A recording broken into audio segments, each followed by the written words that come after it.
tight and close your eyes. What? Why? What do stars do?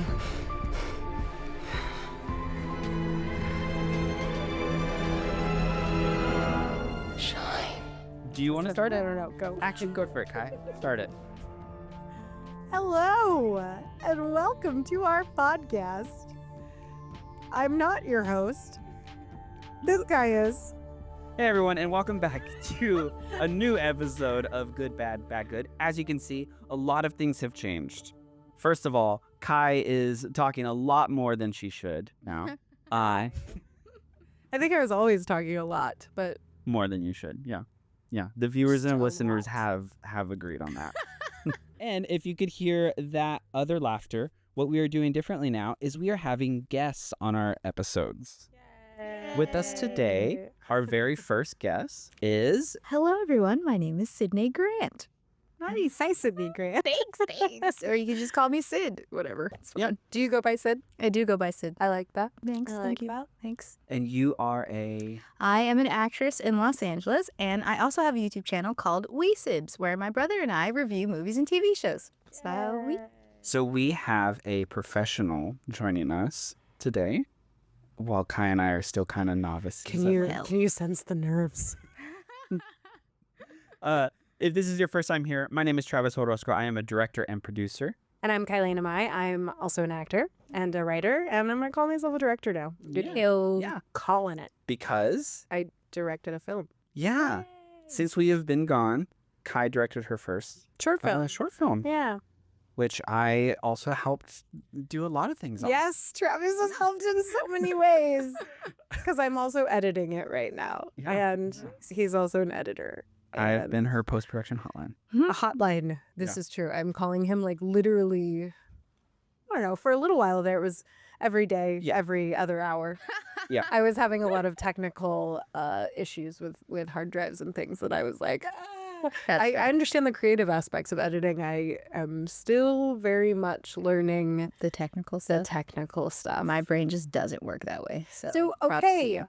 I have been telling myself that about technology for years, and I just recently was like, this is a story that I have told myself for so long that I'm actually just getting in my own way. Yeah. And if I stop telling myself that story and just take a deep breath, then maybe I can calm my nerves enough to actually, like, I'm an intelligent human. I can figure stuff out. You can I learn. just have to, like, have the patience to do it. And really, I've just been like, I don't have the patience for technology. So it's just a story. If you ever want to edit something. Yeah, just to like You can power do it. through. Yeah, no, you're Yeah. totally right. I You're think way I'm more gonna- mature than me. As well, though, is that you learn it one time and then you're like kind of set. Like you figure out resolutions, you figure out codecs, you figure out these things and these parameters that you need. Yeah. And then it's kind of been the same thing for a long time.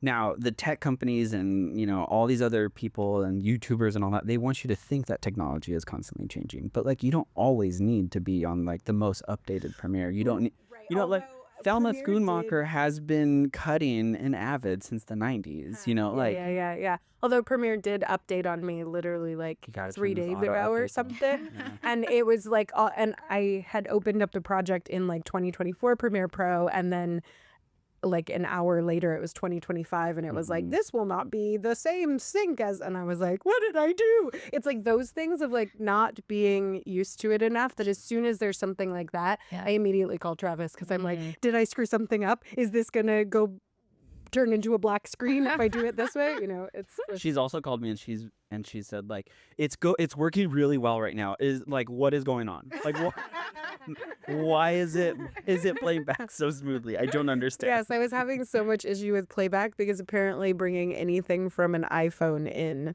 can screw up lots of things in editing, which Reddit will tell you. Yeah. If you Yep. go there. Yeah. Anyways, congratulations to Kai for, you know, Oh, thank you. shooting her first short film, first of many. The other things that we will be doing differently is we throughout the season aspect of this show, and we're just going to be coming to you every other Thursday. So this came out today. The Thursday that is today. Yes. And our next episode will be in 2 Thursdays from this Thursday. The Thursday that is that Thursday. Yep. And Brian, Yes. our I was about Go- to completely forget about him and go into something else. I was recognizing that he wasn't even in your brain. Brian, we miss you. We love you. Brian had a baby, so Brian is no longer with us. I mean, he is with the human race, taking care of his child. We hope. Be a good father, Brian. Yeah, Brian. But he's no longer doing the podcast. Yep. So He has those Geico commercial checks coming in all the time, so he doesn't really need the podcast anymore. He doesn't need the other things. Right. The last thing that we were changing, last housekeeping before we get into this week's movie, is that we are no longer doing just movies in the middle. We are doing all kinds of movies. And the thought process behind that is that we want to be a little bit more gracious. Yes, Thank you for that, Larry. You're welcome. You're welcome. A little bit more gracious to the films that we are watching, because we feel as though we were a little bit harsh before. Yes. And partially it was because we were picking movies that were very much in the middle and were really difficult to find a lot of redeeming qualities in it. But it's We're- hard to make a film. Yeah. And we appreciate how hard it is to be in any aspect of filmmaking, whether you're an actor or writer or whatever. And so we're choosing all sorts of things and talking about them with the concept that it's hard to make a film and keep doing it no matter what the outcome. Yes. And lastly, each week's guest picks the film. So if you would like to introduce this week's film. Yeah, I will. So this week's film is Stardust. It is a Matthew Vaughn movie, and I love it. It came out in 2007. Yeah, that's what I would like to discuss today. Okay.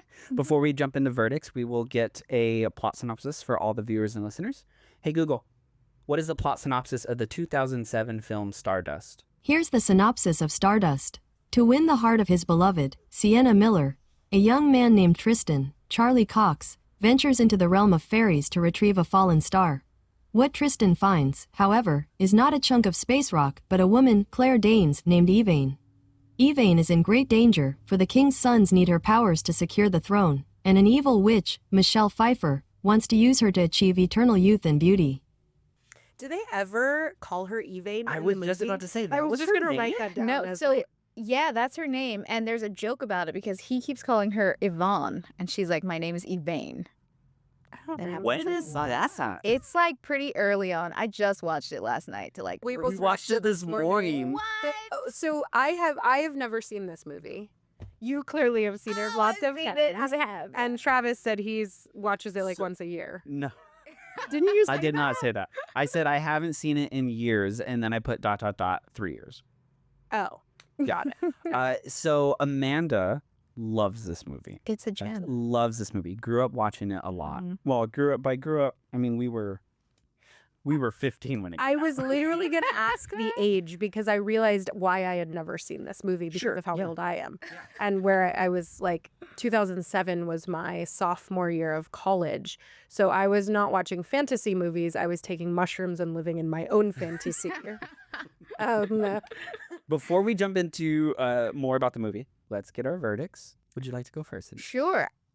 Well, yeah. Okay. So I love this Loved it, movie. yeah. I have always loved this movie. And I think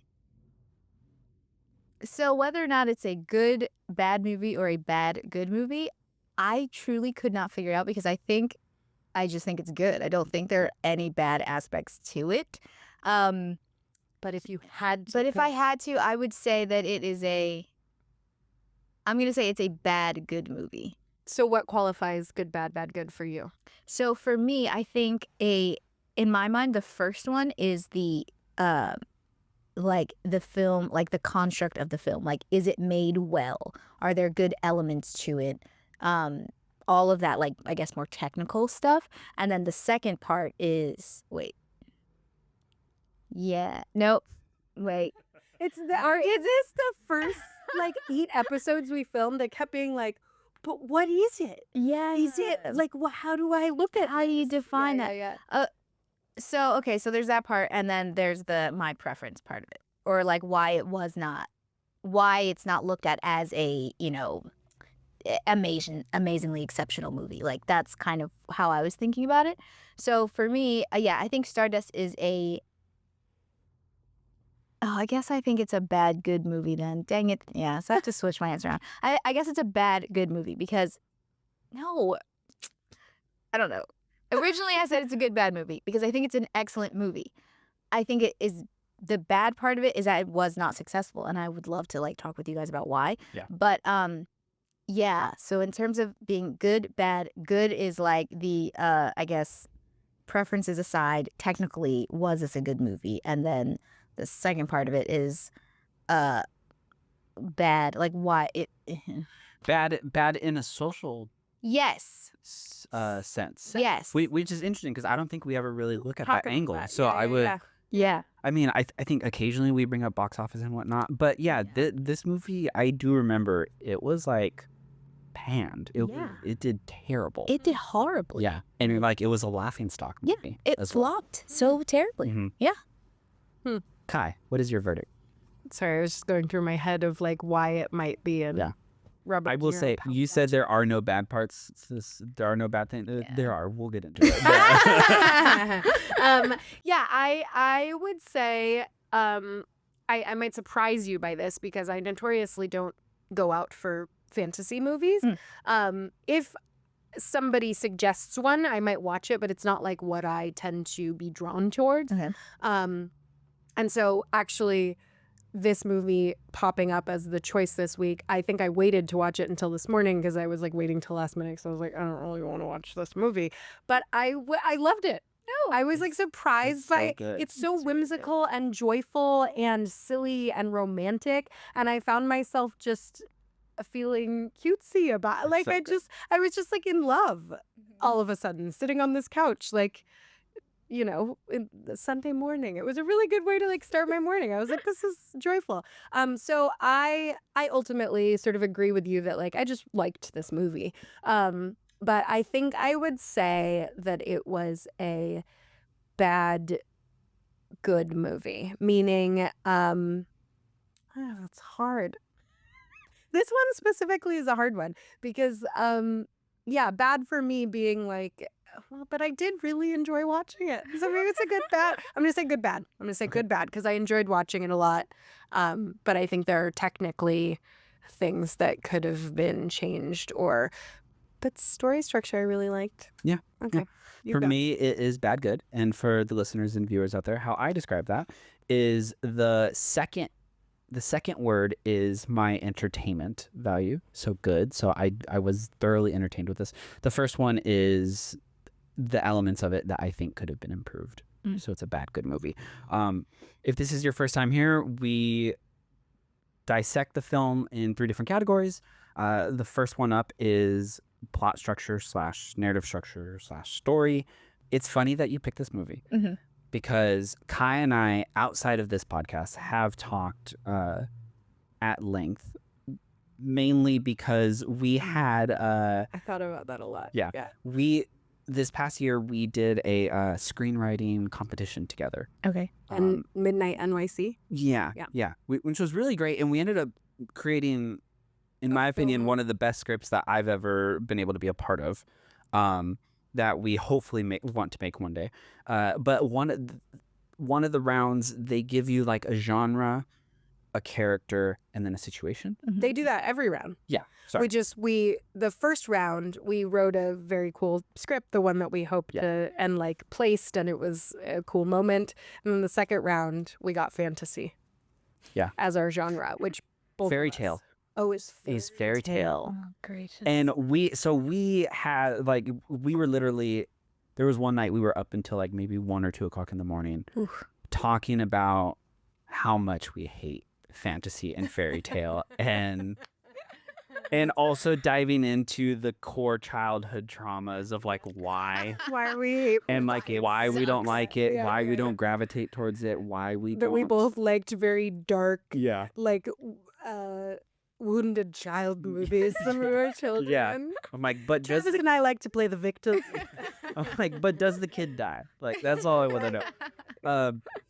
But this movie, is just it's so good. It's phenomenal in my opinion. It is based on a Neil Gaiman book.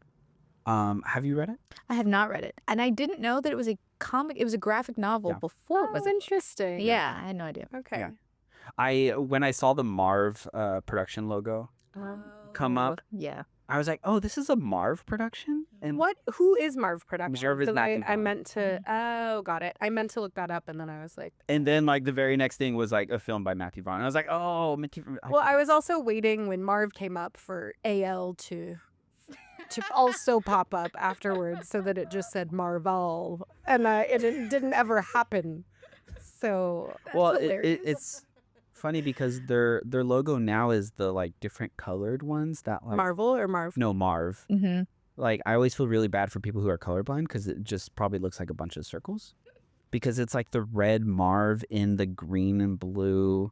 Oh, I think I know what you're talking about. I always thought it was a major fu to like people colorblind. who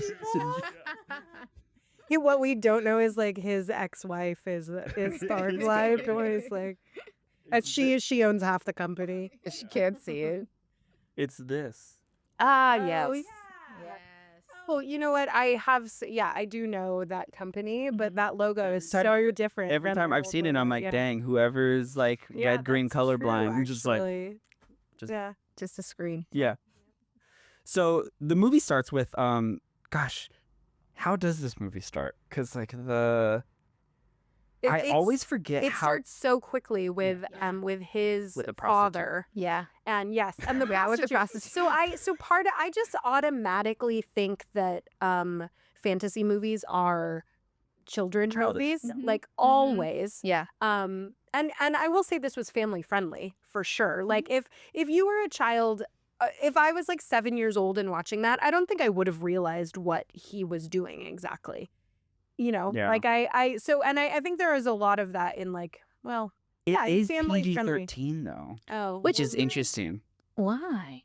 probably because I think that I mean, there's a lot of sexual stuff in it. In my opinion. There's a lot of jokes, yeah. Yeah. And I thought the dogs eating one of the witches, like that was pretty grown up. Oh, I forgot Yeah. about that. Yeah. Like tear her apart in the end. They like Yeah. eat her alive. Yeah. Yeah. I And they always just stamp her out of the house. Yeah. So Amanda grew up watching this, and one year we just I don't know. I was like, let's watch Stardust. Like I always gave her crap about it. I always make fun of her, like, oh my gosh, she likes Stardust. And then we watched it, and I'm like, oh my gosh, what other movies do you recommend? Like what movies are you hiding from your childhood that I need to watch? I have a question too. I am currently very in love. So I watched this movie and it was sweet, and I like thought about the person I'm in love with because it's very romantic. But I did wonder, like several months ago when I was like, I hate men and the dating apps, if I would have been like, screw this movie. So I guess, Michael, you're happily married.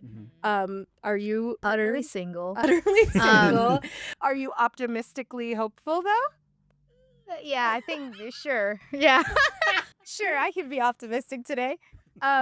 Yes. But I felt that way too every time I've watched it, whether I'm like in a relationship or not. It just makes you one of my friends, she says this, she's like, I just love and I just hate. And I feel like it's watching this movie is so much like it's like, oh, I just love. Like it's just a sweet movie. So yeah. So maybe if I wasn't in love, I would choose to believe in love again after watching this movie, which we all need. Yeah. Exactly. And it's so funny though, seeing him in the beginning being caught up on Sienna Miller's character, Victoria. Because part of me, like, especially like now in my 30s, processing younger Travis, who was a hopeless romantic, and I feel like I would still say that I am, but like also having the logical side of my brain now fully developed as opposed to a teenager, being like, gosh, dude, you're such an idiot. Like, what are you doing? Like, But is the logical side of your brain fully developed? very fair.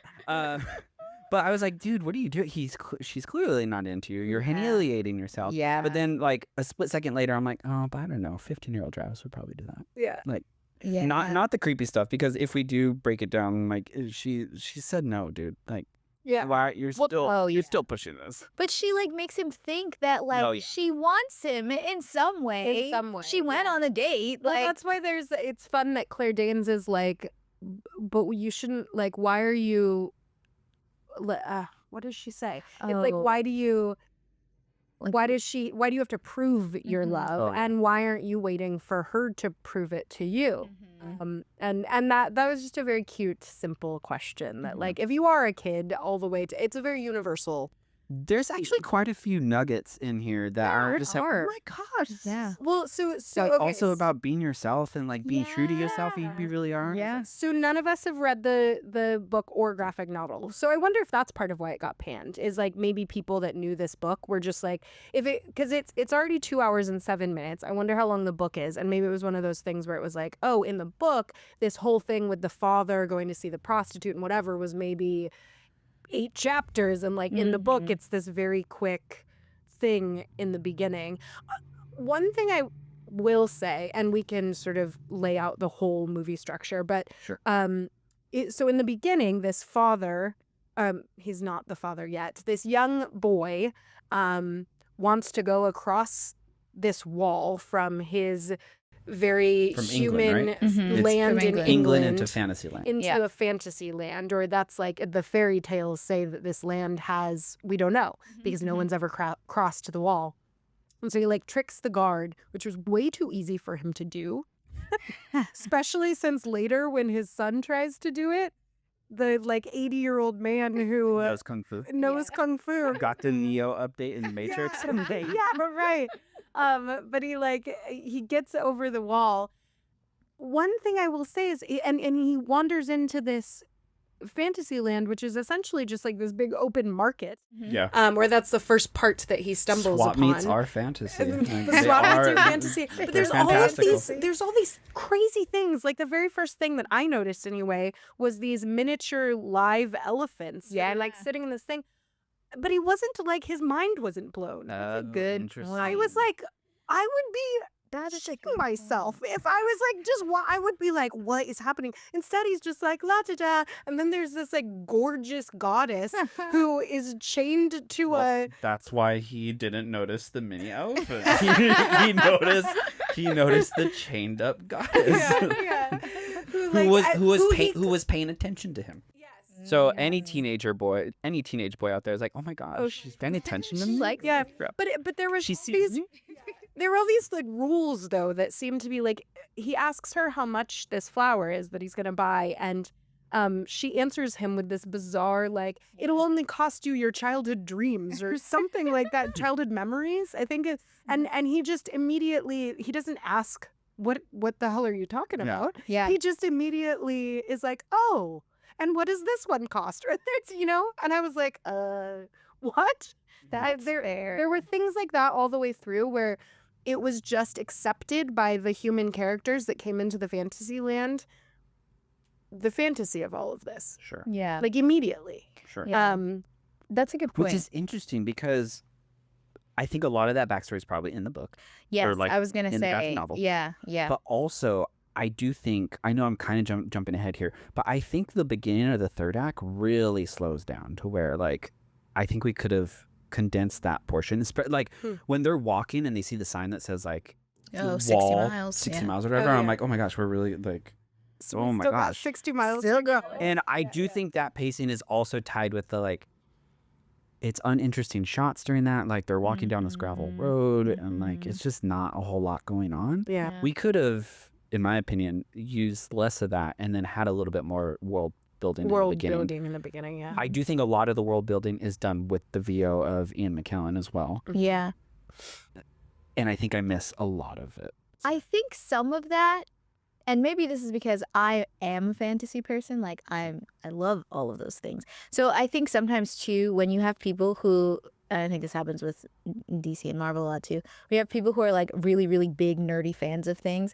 They don't want to hear the explanation of like simple rules that like everyone who like is really into this knows. But I feel like still the filmmaker has an obligation to like make it make sense to someone who knows nothing about these things. Sure. So I feel like what's happening in Stardust, especially at the beginning, is like they're expecting you to like be used to some of this language, like, oh, it'll cost you all your memories or like things like that.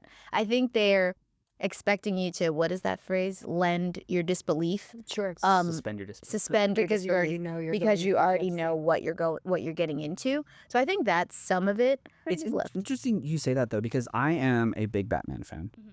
And I feel the same way towards a lot of Batman movies that I'm like, I don't need to see his parents killed again. Again. I Like, know they're it's such a, like, and someone who's going to see Stardust, especially in 2007, probably had read it or like known about it in some way.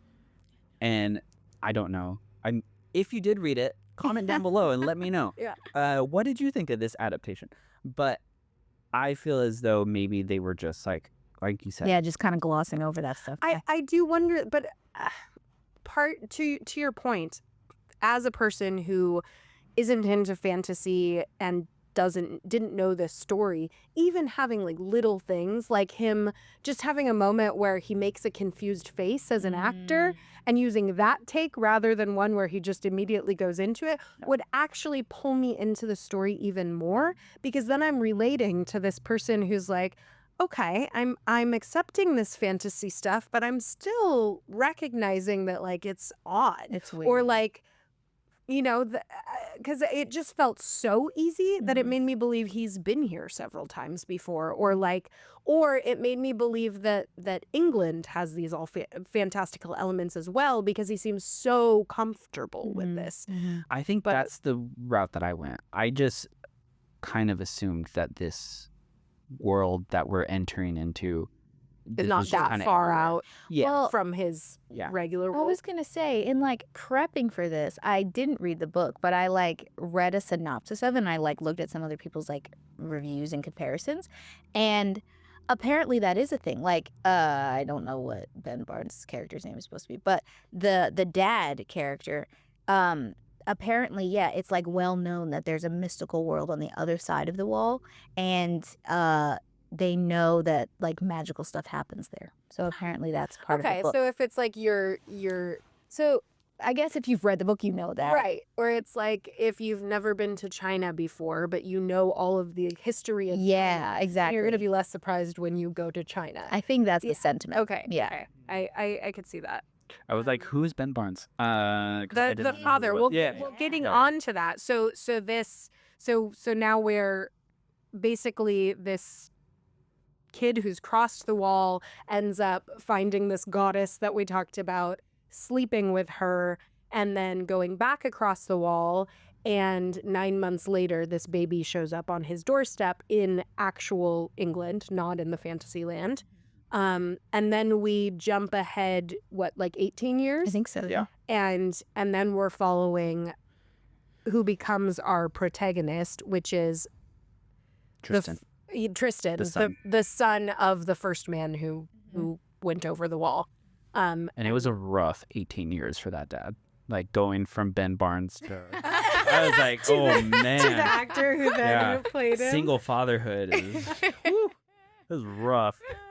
And then and this kid Tristan is in love with this girl, Victoria, and they're out having a midnight picnic, and they see a shooting star, and he tells her he will go into the fantasy world and get a piece of this shooting star and bring it back to her to prove that he is a man who is going to travel the world and is worth her beauty and her hand in marriage. This woman is also taken. I just Right. want to She's throw completely engaged to someone else. Yeah. She's about to. Oh, okay. She's about to de-engage. She's a little fast. And then the rest is this adventure that ensues by him going to find this shooting star, which ends up being a human, Yes. but a star. Yes. Stars just tend to look like humans. In shiny dresses. Yep. Who is played by Claire Danes and named, what was her name? Yvain. Yvain. But at the same time, there's like a King Lear situation going on Oh, with the yeah. kingdom. Yeah. Oh, yes. And the Because what witches. causes The kingdom in those strange world. Or Yeah. Yes. what Wonder causes World. the star to actually fall is the necklace from the king being sent up. That's right. because the necklace from the king who is There's a dying. lot of storylines going on. There is a Yes. lot of threads. Which is one of the reasons why I like it so much, because I feel like that's pretty consistent, I think, with fantasy stuff. There are a lot of threads, but they're not always maintained well, especially in movie format. And I feel like they do a good job in this movie of setting them all up. We know what they're doing, and then the way that they interweave, I think it's great. I think it's great.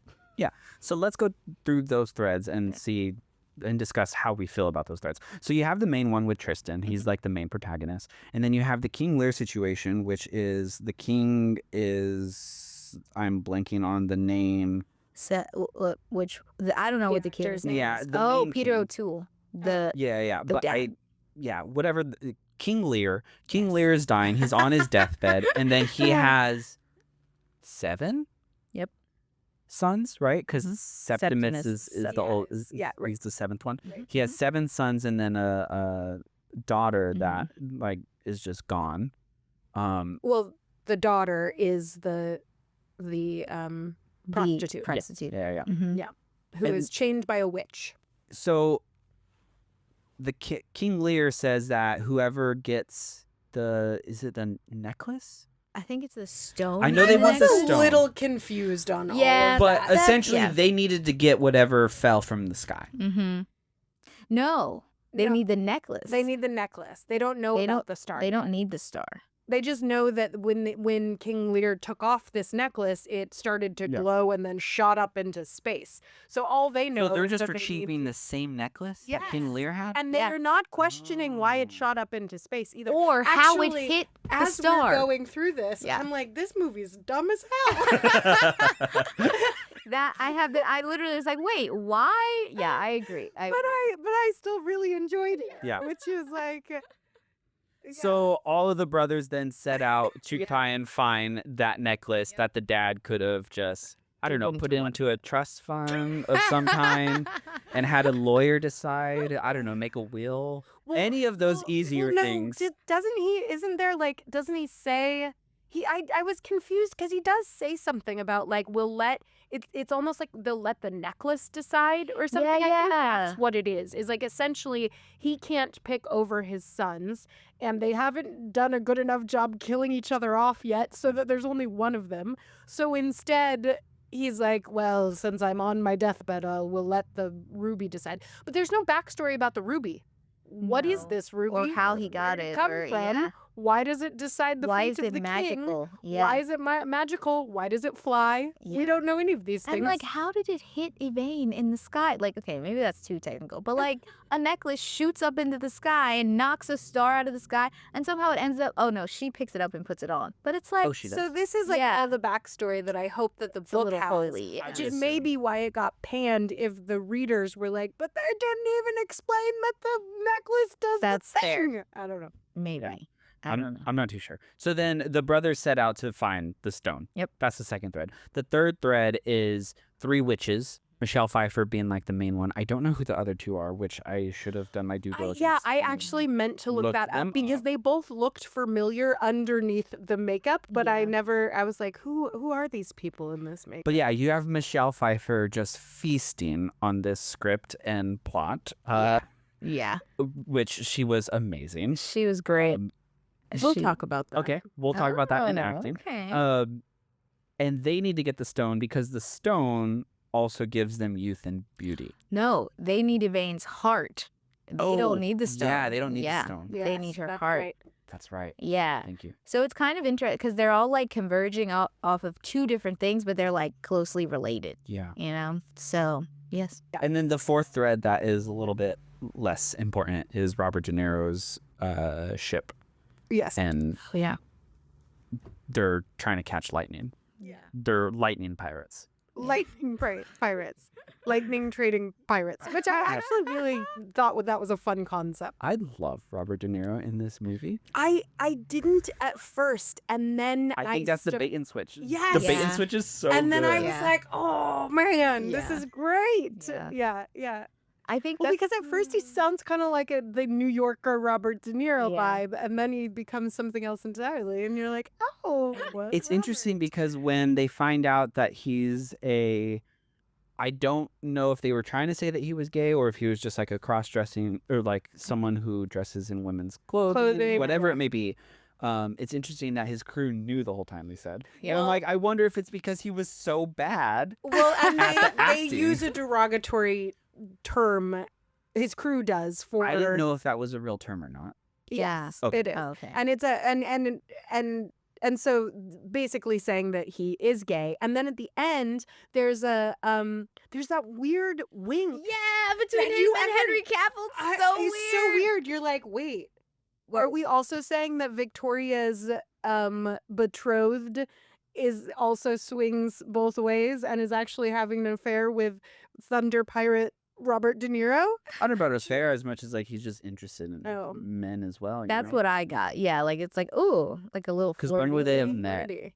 Yes, that's fair. Oh, right, I because mean, they're Robert's different. up in the Robert sky. gets and, around. like- He docks at ports. He docks at ports. Oh, I didn't even get that as the double entendre. I was thinking. Or innuendo. You know what I'm saying. Yeah, I think it's funny with Robert De Niro's character because I feel like it was in 2007, so like the political climate was very different back then. Yes. So I wonder how, like, I don't think that would fly now. Like, I think it would be very offensive, but then it felt very innocent, if Yeah, that makes sense. You know, totally. like it didn't feel like they were trying to make a point or really offend anyone. It just No. felt like, No. this is this guy and this is his life. You know? Yeah, exactly. Yeah. I more than anything, I appreciated that the actual message behind his through line or his storyline was that he is having to put on a face of this big, bad, tough exterior so that he can be the powerful ruler over this ship. And so I appreciated the message of like, but really maybe you don't, because your whole crew knows actually exactly who you are and that you maybe haven't shed any blood. But I guess there is that like question of like, but does everybody else to be feared, you Yeah. have to, you know. Maintain that reputation. Sure, yeah, because when Septimus gets on the boat, he's like, he has a fierce reputation. Yeah. Sure. Yeah. Right, which was like just a line that was thrown in post because they couldn't figure out how to move that transition along. Did you notice that? It's like when they're on the hill and they see the dock on the port or the boat. Yeah, I guess I didn't clock if it was on screen or not. It's not on screen. Oh, it's not. Oh, it's Yeah. not? So it's definitely Oh, I didn't GDR. know Yeah. That's I was funny. like, interesting. Yeah. They end up falling in love. We left Yes. that out. Yes. Oh, they being Claire Danes and Yeah. Kristen. Yeah, You- because The star and Tristan and Evane. Tristan and Evane, Tristan essentially captures her. Yeah, he kidnaps her. He kidnaps her, ties Just her. another story of a woman Yeah. falling for her captor. Yeah, ties her to a tree. Oh my gosh. Wow. But then eventually wears her down enough to where. This is Munchausen syndrome. That's what we just watched. Yeah, wait, is that no? That's No. when, that's when Munchausen you're- syndrome is when the you're mom, right? putting them sick. But does Yeah. it always have to be the mother? Maybe No, I think you're thinking of Stockholm syndrome. Stockholm syndrome. Oh. That's Stockholm exactly what syndrome I'm is thinking what of. you- Thank you. Yeah. I will say the part where he goes back to see Victoria Mhm. after he sleeps with Evane. Evane, which I can't even imagine what that would be like because she's probably glowing. Like that bedroom's just lit up. Like he has to wear like special glasses, like special cover his UV eyes the whole glasses. But aside from that, Yeah, I didn't understand why he needed to that, go like, back. We didn't like cut to, and the windows of the hotel Shelf room were was, just like, blown blasted out. out, and like across the street, or like the- thumping, like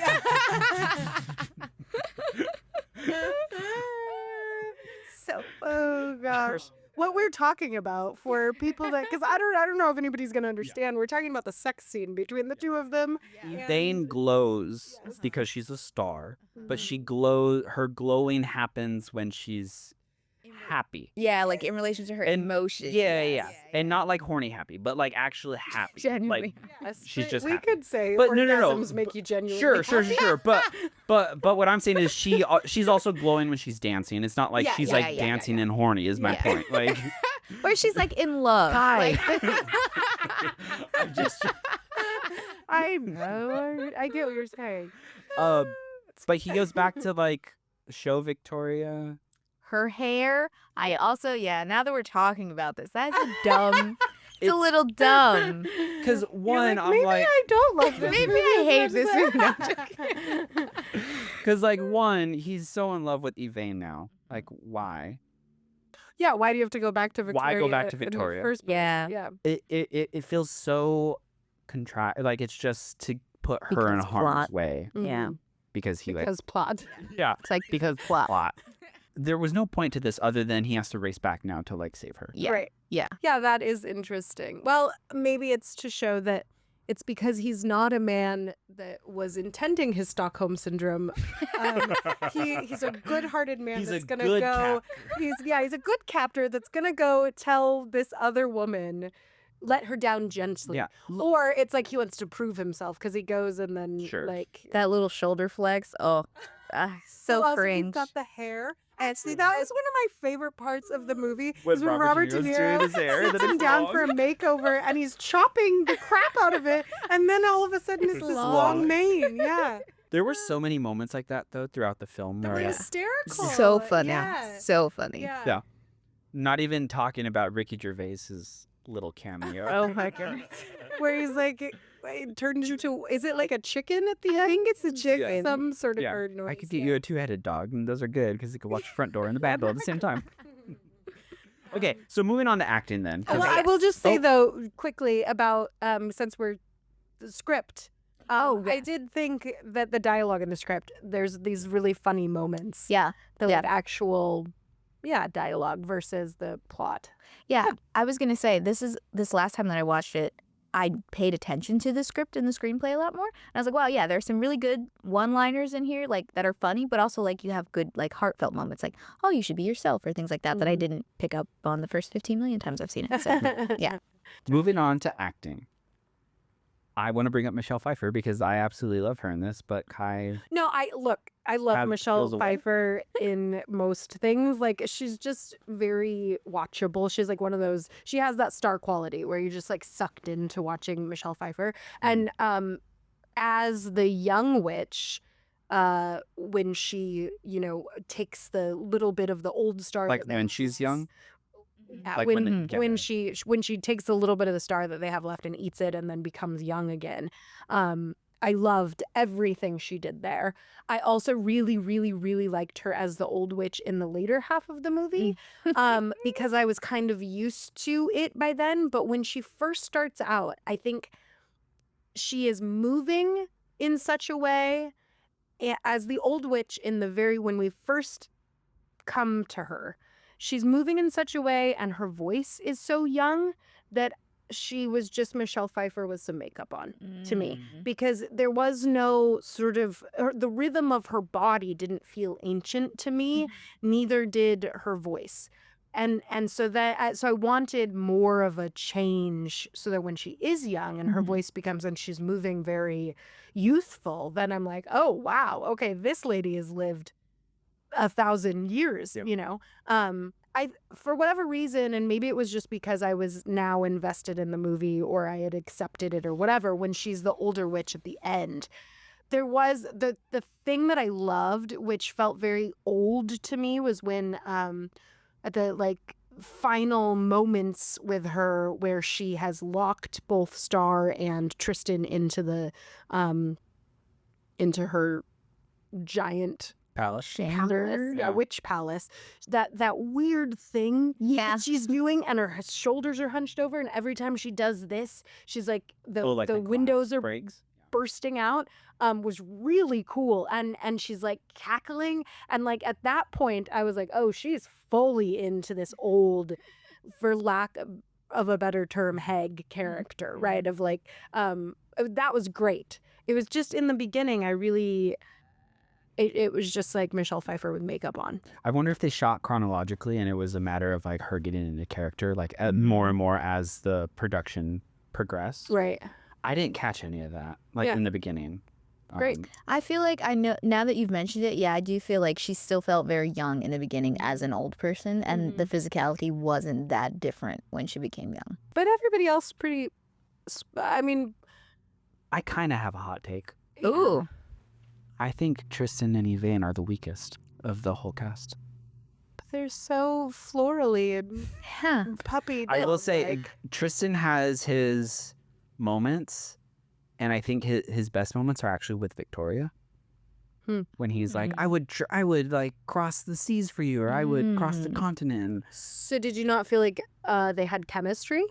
Possibly, and I think it might be a Claire Danes thing, because I also feel the same way in Romeo and Juliet with her and Leo. Interesting. Did you feel that way at all? Well, at first I was like, oh, are they the weakest because everyone else in the cast is so strong?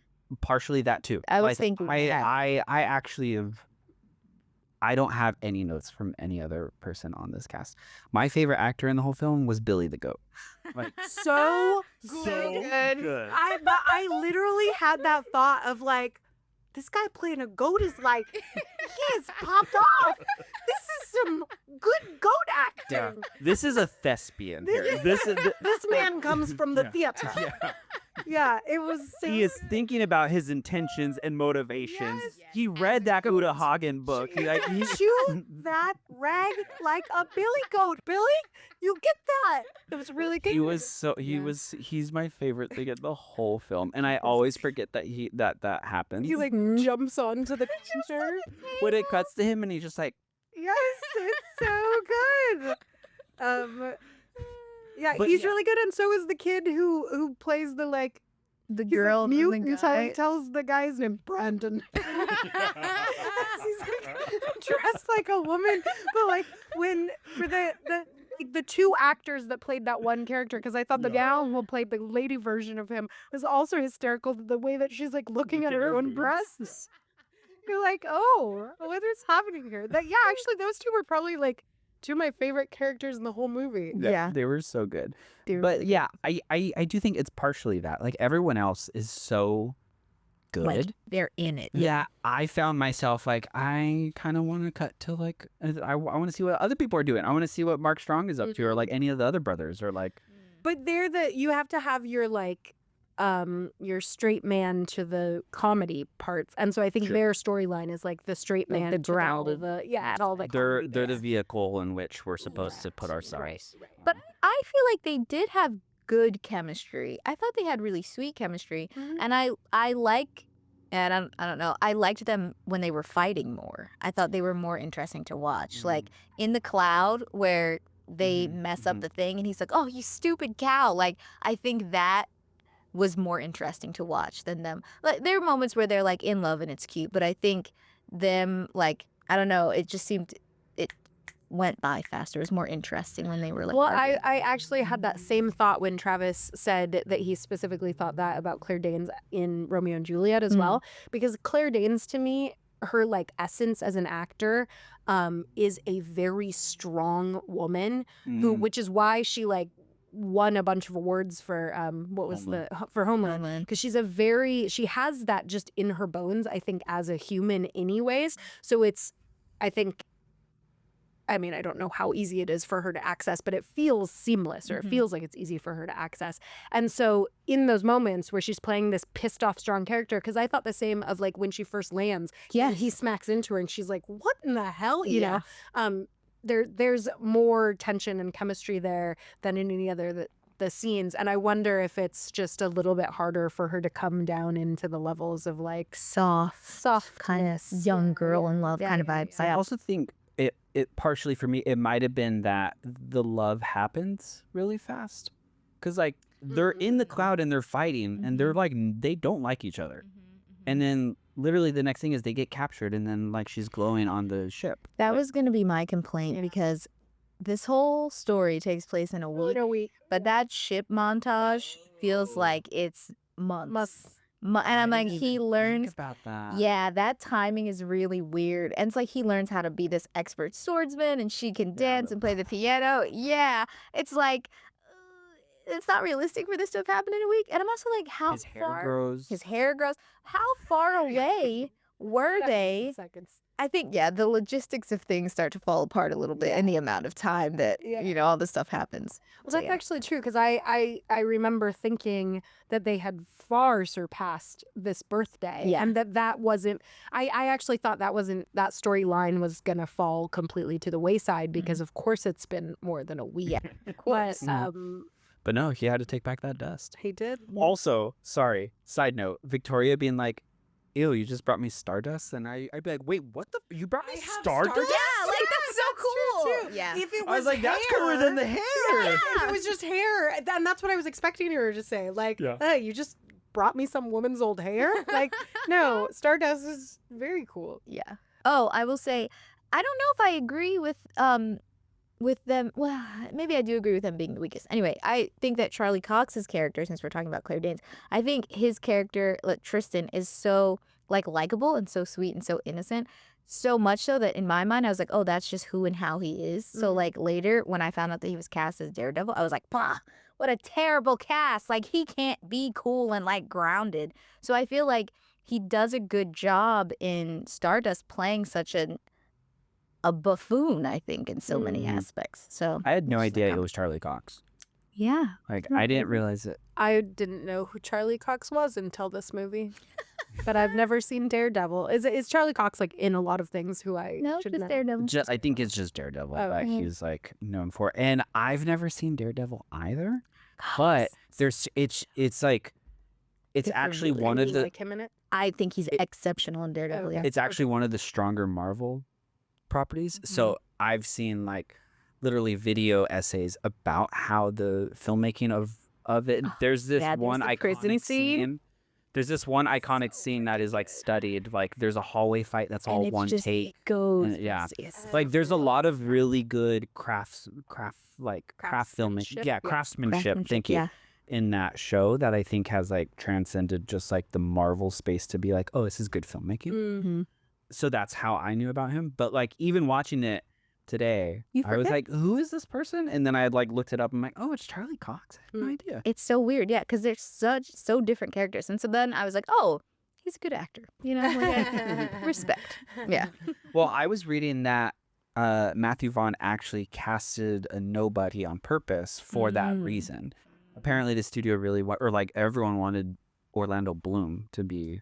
I thought of Wow. Orlando Bloom a couple times interesting. because he was the it boy around Yeah, this around that time. time. But I feel like it was too close to Pirates. Yeah. Sure. Yeah. It's They reminded me of another Pirates. fantasy. Yeah, to throw Orlando Bloom in it would have been but no, I don't want to watch him do that because Yeah. I've already seen. Matthew Vaughn said that he wanted someone that is a blank slate that you could. I appreciate any filmmaker that has the Let me power cast a to nobody. give Yeah. blank slate actors. Yeah, Yep. exactly. Yeah. Um, So admirable. Yeah, that's true.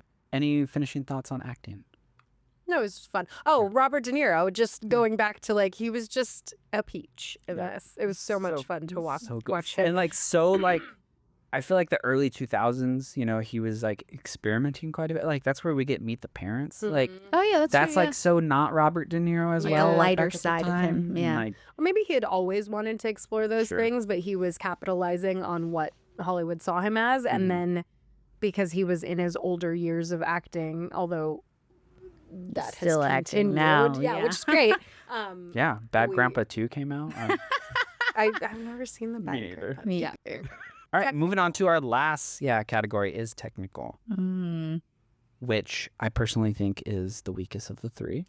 You and go it's first. more so the effects that just look pretty dated in my opinion. Yeah, they just don't carry. Yeah. Which I think maybe seeing this, in 2007 on our tube TVs, our bit in 4:3 and it wouldn't have noticed as much. But those mini elephants in the beginning, I was like, oof. Yeah, they those really- Did they look really bad? They Yeah, did on my no, they- TV, or maybe They look I- so bad. They looked like Maybe my an eyesight's Instagram. They looked like an Instagram filter, just put on, Oh, when you no, put yeah, something in yeah. space. They look really bad. It was rough. I will say, so this movie came out in 2007, and I found it in my uncle's collection of DVDs, and it had to have been years later, maybe, I don't know how old I was, so maybe 2010, and I watched it, and I had no problem with the graphics, but now watching it, I'm like, it's absolutely terrible. Like they're so bad. So it's Yeah. funny. And it might just be, you know, our TVs are so much better now. And, Yeah. you know, we're picking up on that. We're So seeing we're it. just so used to seeing what people can do today. Yeah, that sure. we go backwards Sure. from it. Yeah. I mean, I will say it wasn't like across the board it was really bad. Like there were moments with the ship, especially like the docking scene where it's like coming up on the to drop off Evane and Tristan. Like there's detail in like the mass and like all that's moving and they walk across it and I was specifically looking to see if there was like any like pixel fringing around like them because they cross in front of it and I'm like, oh, maybe all the money went on these sequences. Like and all the time and resources went to the VFX of like that and then the witches, making sure like all the The like power thing. Yeah, Yeah, the because power. that didn't bother me at all. No. All of her like spitting green or spitting fire or whatever didn't. Mhm. I don't know. I also loved the dead people. Yes, the Dead brothers. Yeah. Oh, They were yeah, they that were was great. really that was a really fun random thing Mhm. that they except for the one thing that I noticed that I was like, oh, okay, this is why it's PG-13 is that one of the dead brothers is watching Oh, yeah. Evane and Tristan have sex, Yeah. and everyone's like, ha ha, and then I'm like, that's like he's peeping Tom and Yeah. I mean that he and is a peeping Tom. Yeah. He's peeping Tom. that and then there's there's the penis reference as well when the brother's naked in the tub. Oh, He's like it's the biggest one and blah blah blah blah blah and he's like funny. clearly referencing that and then when he dies naked, Naked. and then the one brother's like looking at down at him. Oh, I didn't even catch that. I was like, wait, what? Yeah, yeah. It's a little strange. They then like once Tristan becomes the king, they then like fly off into little sparkly dust. Yeah. But I was thinking, you all killed each other. So are you all flying on down to hell? Or like it was this Like, weird didn't know you don't. where are you Well, where are you going? They had established that they can't pass on to the next life until What the is next the king. I know, I or- just all of a yeah. sudden was like, because I think it's supposed to be a sweet thing of like, and now these brothers get to pass on. But I was like, but they're pretty terrible people. Yeah. So like, where are they even passing in on ghost to? form. Even in ghost form. Yeah. Yeah, exactly. Yeah. I thought production design was amazing. Like So good. amazing. Really good. Costume design. I Yeah. wrote the costume designer's name down because I was like, oh, so much fun. I loved her dress. Evane's dress just as a star, like her Oh, little silvery yeah. dress. I thought that was so pretty. Same. Yeah, the material. Like when she first lands. When she first Sheldon, that's the costume designer. I don't Um, care for that. That one costume in particular. Oh, really? It reminded me of the Power Rangers. I specifically was like, I would rock that Yeah. to a movie premiere. But Robert De Niro's would dress. rock. Yeah, exactly. No, I thought the costumes were great. I thought, I don't know, the music, the score was so fun. The Yep. score was It was great. so like I honestly think the score is why I was just pulled into this movie and like going on the journey because there was no way that I couldn't because it was very heavy in every single scene. But like whatever, it's a fantasy movie, so I was like down for the music to carry me all the way through. Yeah, I totally agree. Very epic, very It was sweeping. very epic. Yeah, it was great. Yeah. It was great. The song at the end, the song that they roll for the credits. Oh, yeah. I thought that was terrible. It That was like a weird choice. So high and It then was a weird choice. Yeah. very yeah. I'm like, that was some contract stuff. Like someone owed someone their song to be on the credits, something Yes. like that. It also felt that song choice dated it to me too. I was like, Yes. what is this music? And there was like 2007. But was it too like it even felt like a 90s It like did, it, yeah. felt felt like a old. 90s like family movie ending or something like Yeah, that. yeah. What did you think of the editing in general? I was gonna say the editing was really good, Yeah. in my opinion. Like Yeah. there were so many moments like that, like they match cut, like from scene to scene. So like the Mhm. scenes were flowing like Mhm. seamlessly, Yeah. and I loved that. Yeah.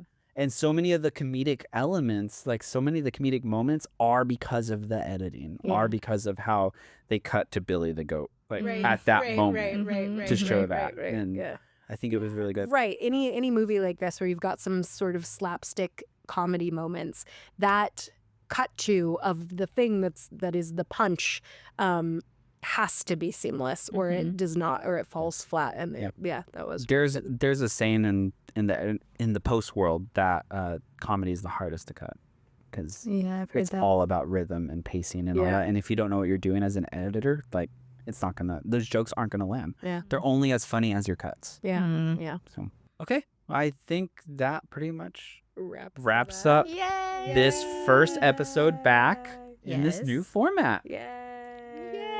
Thanks for being our guest. Of course. Thanks for having me. You should tell us, because I wanted to ask before about your podcast a little bit. Just plug yourself a moment. Her Sure. YouTube channel. Oh, yeah, what did I say? Podcast, YouTube channel, sorry. So my brother and I, we review movies and TV shows. And he is on the East Coast and I'm on the West Coast. So we called it West Coast, East Coast siblings. And then we're like, oh, W, West Coast, E, East Coast. We just make it we sibs. So yeah, that's pretty much, yeah. We're both really big comic book nerds and we like fairy tales and stories and fantasy and all that stuff. So that's tends to be what we focus on. But we'll review or talk about anything. So yes, we're at We Sibs. That's our YouTube channel. This is such a brain fart. Yes, our YouTube channel is w.e.sibz. Yeah, you can see our down reviews. below. Oh There you yay! go. And are you guys close in age? Yeah, we're 15 months apart. Oh my gosh. So did you grew up watching all the same thing together? Mm-hmm. Oh, pretty that's much. actually really fun. Yeah, it's like definitely a thing that we bond over for sure. Yeah, Yeah, that's yeah. like our thing. Yeah. Yeah. Cool. Is he in the entertainment business? He is, yeah. In fact, I had connected him with Travis. He like edits some things and he did a lot of acting and stuff when he was growing up and like now is more focused on like post-production stuff, but he still acts and all that stuff. So Cool. yeah. Yeah. Cool. And you can find Kai at Kylie and I on Instagram. and everyone be on the lookout for her film whenever that is gonna come out. Sure. Yay. She's working on that right now. You could find me at Travis_Orozco, and you could find just the collective podcasts at goodbad_badgood on all social media. Until next time, we haven't decided what we're doing yet. But Great. TBD. until next time, bye. Bye. Good Bad Bad Good is an ex nihilo production. Original theme music done by Jen Star Hacker. Find her at hackersoundmusic.com. Opinions expressed are solely that of the speaker and do not necessarily reflect the views of any entity they represent.